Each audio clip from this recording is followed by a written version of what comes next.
আসসালামু আলাইকুম। আজকে সারাদিনে বেশ কিছু বিষয় আমাদের নজরে এসেছে যে গণমাধ্যমের কর্মীদের পেশাদারি কাজে বাধা প্রদান এবং রাস্তার মধ্যে আমরা যে মোবাইল চেক করার মতো প্রাইভেসি লঙ্ঘন এবং ট্রাফিক কন্ট্রোল নিয়ে বেশ কিছু অভিযোগ আমাদের মধ্যে এসেছে। আমি প্রথমেই বলতে চাই যে আমরা নির্যাতকের পরিবর্তন চাইনি, আমরা নির্যাতনেরও পরিবর্তন চেয়েছি। আমরা যেই আমাদের মধ্যে এতদিন আমাদের দেশে যে বিদ্যমান যে সমস্যাগুলো ছিল, এই সমস্যাগুলো যারা সৃষ্টি করত, আমরা তাদের পরিবর্তন শুধুই চাইনি, বরং সমস্যাগুলোর পরিবর্তন চেয়েছি। ছাত্রলীগ যেভাবে আমাদের ফোন চেক করে দেখেছিল যে আন্দোলন সংশ্লিষ্ট কোনো ছবি আছে কিনা, এবং তারা আমাদের শিক্ষার্থীদের উপরে নির্যাতন করেছে ফোন চেক করার মধ্য দিয়ে, এবং সেটি প্রাইভেসি লঙ্ঘন হয়েছে, আমরা তখন সেই বিষয়টির প্রতিবাদ জানিয়েছি।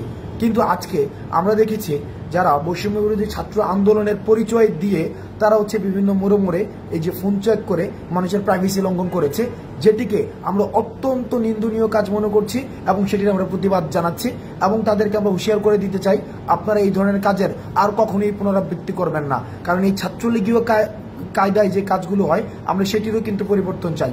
দ্বিতীয়ত, আমরা খবর পেয়েছি যে ধানমন্ডি 32-এ আমাদের গণমাধ্যম কর্মীদের অনেকেই তাদেরকে ছবি তুলতে বাধা দেওয়া হয়েছে, ভিডিও ফুটেজ নিতে বাধা দেওয়া হয়েছে।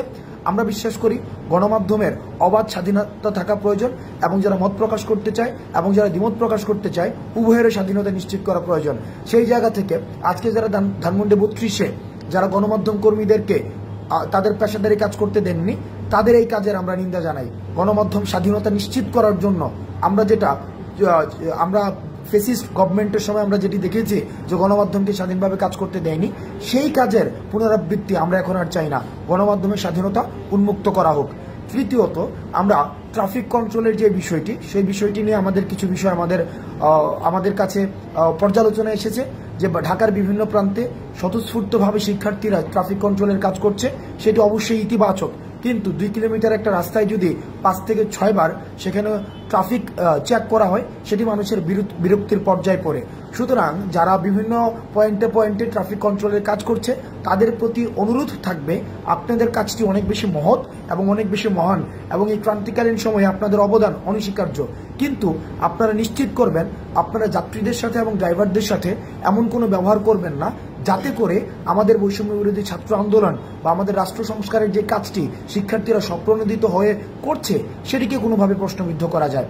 আমরা আমাদের রাষ্ট্র সংস্কারের কাজ অব্যাহত থাকবে এবং যতদিন না পর্যন্ত রাষ্ট্র সংস্কারের চূড়ান্ত প্রতিফলন আমরা সামনে দেখতে পাচ্ছি, ততদিন পর্যন্ত এই রাষ্ট্র সংস্কারের কাজ চলবে। আপনারা ভালো থাকবেন। সালামু আলাইকুম।